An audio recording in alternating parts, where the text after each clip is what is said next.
presents by Hanslab Hazm Official.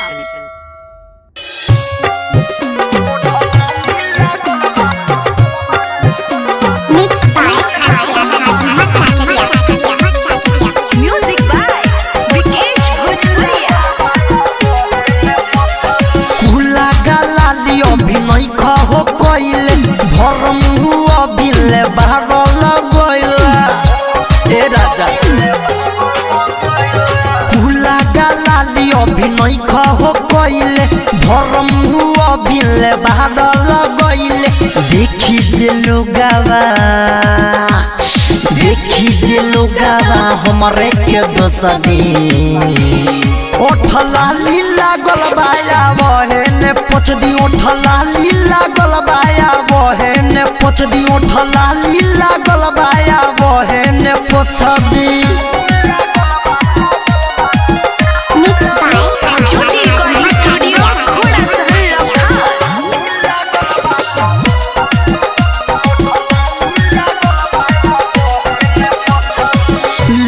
दिल बुरा कोई देला हाला हो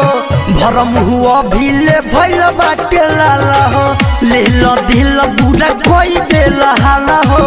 भरम हुआ भीले भइल बाटे लाला हो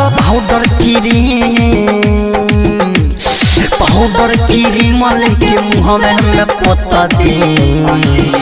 ओठला लीला गलबाया बहने पोछदी ओठला लीला गलबाया बहने पोछदी ओठला लीला गलबाया बहने पोछदी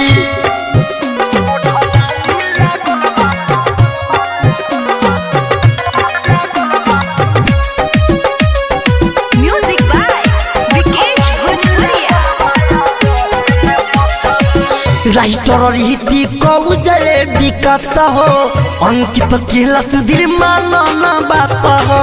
राइटर रीति कौजरे विकास हो धीरज रवि तुम मानन बात हो हमारा बारे में बुरा लोगवा सब सोच दी ओठला लीला गलबाया बहने पोछदी ओठला लीला गलबाया बहने पोछदी ओठला लीला गलबाया कुला गला लियो बिनई खहो कोइले भरम हुआ बिले बाहर लगोइले देखी जे लोगावा हमरे के दोसदी ओठला लीला गलबाया बहने पोछदी ओठला लीला गलबाया बहने पोछदी ओठला लीला गलबाया बहने पोछ